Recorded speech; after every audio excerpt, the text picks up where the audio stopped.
ദൈവനാമത്തിന് മഹത്വമുണ്ടായി. ഏറ്റവും ബഹുമാന്യനായ ഇത് സ്നേഹിതൻ പ്രിയപ്പെട്ട മിനിസ്റ്റർ പ്രിയപ്പെട്ട സഹോദരി, നിങ്ങൾക്ക് ഏവർക്കും സന്തോഷപ്രദമായ ക്രിസ്മസ് മംഗളം. വർഷത്തെ ആദ്യത്തെ ക്രിസ്മസ് ഗാനസന്ധ്യയിലാണ് ഞാൻ പങ്കെടുത്തത്. പ്രിയപ്പെട്ട സഹോദരങ്ങൾ, ഈ ഒരു ഗാനസന്ധ്യയിലേക്ക് എന്നെ ക്ഷണിച്ചത് ഏറെ സന്തോഷകരവും നന്ദി.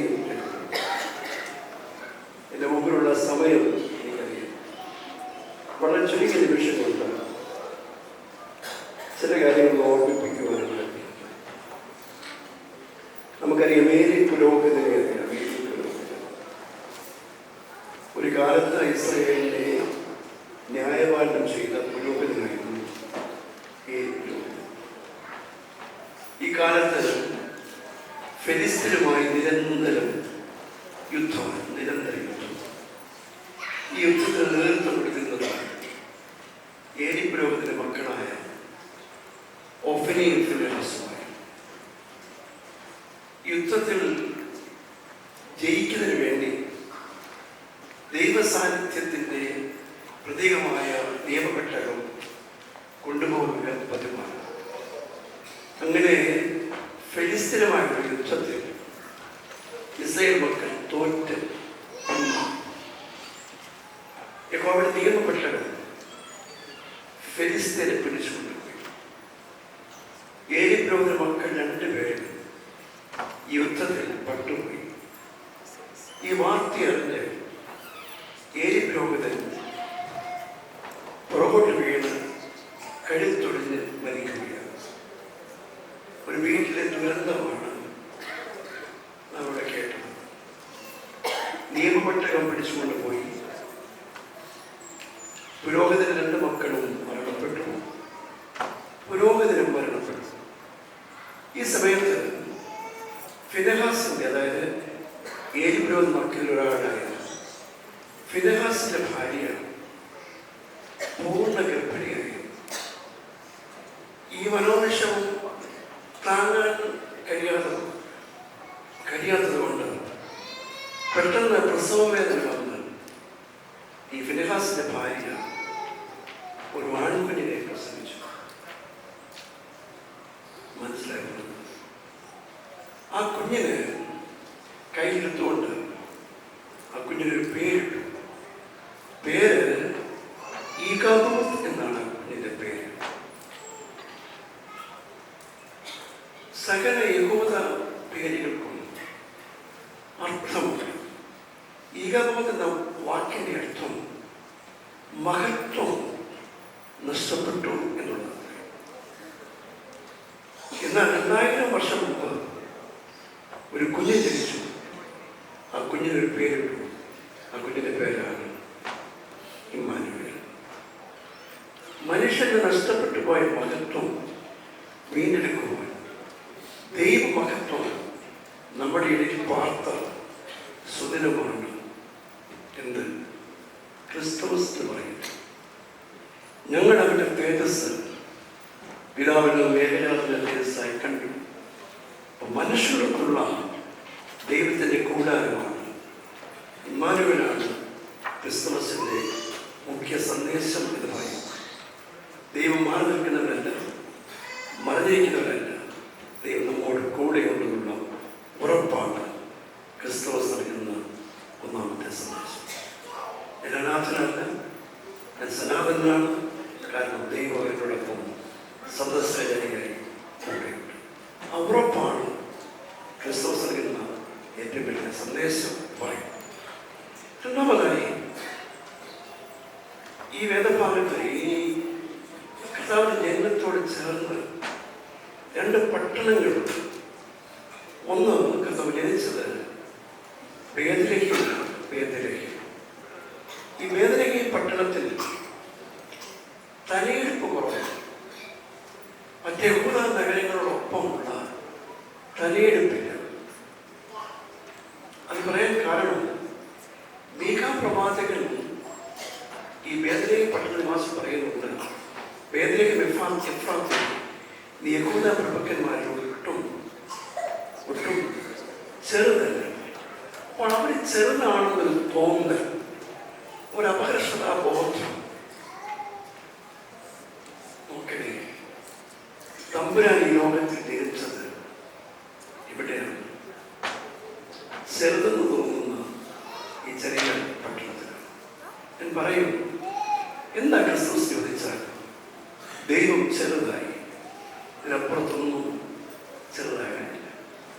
ആരും ചെറുതല്ല, ആരെയും ചെറുതാക്കരുത്. ദൈവത്തോടൊപ്പം വളരുവാനും വളർത്തുവാനും ഇടയാകുമ്പോഴാണ് ക്രിസ്മസ് ഇക്കാലത്ത് പ്രസക്തമാകുന്നത്. ആരെയും ചെറുതാക്കിയത്, നാം ചെറുതാക്കിയത് ദൈവത്തോടൊപ്പം വളരുവാൻ. പൗലോസ് ഭാഷയിൽ പറഞ്ഞാൽ ക്രിസ്തു എന്ന തലയോളം വളരുവാനാണ് ക്രിസ്തുസ് നൽകുന്ന അവസരം. ഞാനോ കുറയണം, നീയോ വളരണം. നമ്മൾ ക്രിസ്തു വളരട്ടെ. മൂന്നാമതായി മറ്റൊരു പട്ടണമാണ് നസറത്ത്. എനിക്കൊരുപാട് ഇഷ്ടമുള്ള പേരാണ് ഈ നസറത്ത്. കാരണം എനിക്ക് 2 പെൺമക്കൾക്ക് ശേഷം ഒരു മകനെ ദൈവം തരുന്നത്. അവൻ്റെ കൊച്ചു പ്രായത്തിൽ ഈ ലോകത്തിൽ മാറ്റപ്പെട്ടു. ഞാൻ വളരെ ദുഃഖിച്ചിരിക്കുമ്പോഴാണ് അപ്പോൾ നിബോർണസിന് വേണ്ടി ഞങ്ങളെ നസ്രത്തിലേക്ക് പറഞ്ഞു വിടുന്നത്. അവിടെ വെച്ചാണ് എനിക്കിപ്പോഴുള്ള എൻ്റെ മകൻ ജനിക്കുന്നത്. അവിടെ നസ്രത്ത് എന്ന വാക്ക് എനിക്ക് ഒരുപാട് ഇഷ്ടമാണ്.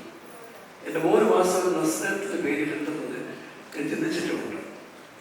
ഈ നസ്രത്ത് എന്ന നസ്രത്തിനെ കുറിച്ച് പറയുന്നത്, നസ്രത്തിൽ നിന്ന് വരുന്ന നന്മയും വരും. ഒരു പഴഞ്ചൊല്ലാണ് എന്ന് പറഞ്ഞാൽ ഒരു നന്മയും ആർക്കും പ്രതീക്ഷിക്കാൻ പറ്റാത്തിടമാണ് ഇത് നസറത്ത്. എന്നാൽ ലോകത്തിലെ വലിയ നന്മ, തിന്മയോട് നോക്കാൻ നന്മയാൽ തിന്മ ജയിക്കുവാൻ ഈ ഭൂമിയിലേക്ക് വലിയ നന്മ അവതരിച്ചതും ഇവിടെയാണ്, നസറത്തിലാണ്. 3 ചിന്തകൾ ആമുഖമായി പറഞ്ഞു. 1, മഹത്വം നഷ്ടപ്പെട്ടു. നഷ്ടപ്പെട്ട മഹത്വം തിരികെ നൽകുവാൻ ദൈവമഹത്വം നമ്മുടെ ഇരിപ്പാണ്. നമ്മളിലൊക്കെ ദൈവമഹത്വമുണ്ട്. ഈ ക്രിസ്തുമസ് കാലയളവിൽ ദൈവമഹത്വം നഷ്ടപ്പെടുത്താതെ ദൈവവരിൽ ചേർച്ചൊഴിയുന്നുകൊണ്ട് സന്തോഷപരിയുവാൻ ദൈവം നമ്മെ സഹായിക്കും. ആരും ചെറുതല്ല, ആരെയും ചെറുതാക്കരുത്, ആരെയും ചെറുതായി കാണരുത്. എന്തെങ്കിലുമൊക്കെ ആരിലൊക്കെ നന്മകൾ കാണും. ആ നന്മകൾ കാണുവാനും ആ നന്മയെ പ്രോത്സാഹിപ്പിക്കുവാനും നന്മയോട് തുടരുവാനും ക്രിസ്മസ് കാലങ്ങൾ ഇടയായെങ്കിൽ ഇത് ധന്യമാകും, അനുഗ്രഹമാകും. അവസാനമായി എനിക്ക് ഭയങ്കര ഇഷ്ടമാണ് ഈ വിദ്വാൻമാർ. ഒരു 3 പേരുണ്ടെന്നുള്ളത് നമ്മുടെ ഒരു ചിന്തയാണ്. അവർ സമർപ്പിച്ചത് 3 ഐറ്റമാണ്. അതുകൊണ്ടാണ് അവർ 3 പേരെന്ന് കരുതുന്നത്. അതിനെക്കുറിച്ച് പറയാൻ ആഗ്രഹിക്കുന്നില്ല. എന്നാൽ അവരെ ഈ കർത്താവിനെ കണ്ടുമുട്ടിക്കഴിഞ്ഞു. കണ്ടുമുട്ടി അവിടെ പറയുന്ന നിക്ഷേപപാത്രങ്ങളെ ഓരോ കണ്ടുമുട്ടലുകളും, കർത്താവിനെ കണ്ടുമുട്ടുന്ന ഓരോ കണ്ടുമുട്ടലും നിക്ഷേപത്തെ അടയ്ക്കുകയില്ല, നിക്ഷേപത്തെ തുറക്കുകയായിരിക്കും.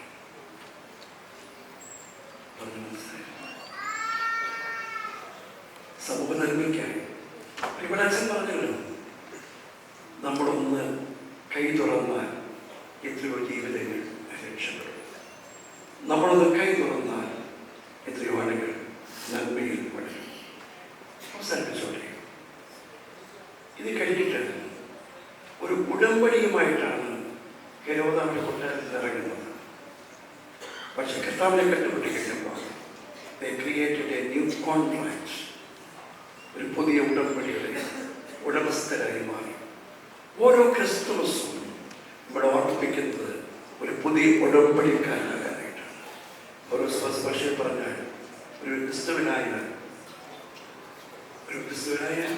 പുതിയ സൃഷ്ടി, പഴയനെ കളയുവാനും പുതിയ ഉടമ്പടിക്കാരനാകുവാനും ഇവിടെയാകട്ടെ. രണ്ടാമതായി കർത്താവിന് മുമ്പിൽ അവർ വണങ്ങുകയാണ്. A new version, a new contract, a new version. അവസാനമായി വന്ന വഴിയല്ല അവർ പോയത്. They made another way, ഒരു പുതിയ വഴി. ഓരോ ക്രിസ്തുമസും പുതിയ വഴിത്താരെ വെട്ടിക്കൊണ്ട് പുതിയ പുത്തനാരാധനയായി പുത്തൻ ഉടമ്പടി ബന്ധത്തിൽ കഴിയുവാൻ ദൈവസ്ഥരായി പ്രാർത്ഥിച്ചുകൊണ്ട് വാക്കുകൾ ചുരുക്കുന്നു. ദൈവം അനുഗ്രഹിക്കട്ടെ. Praise the Lord. ഹല്ലേലൂയ.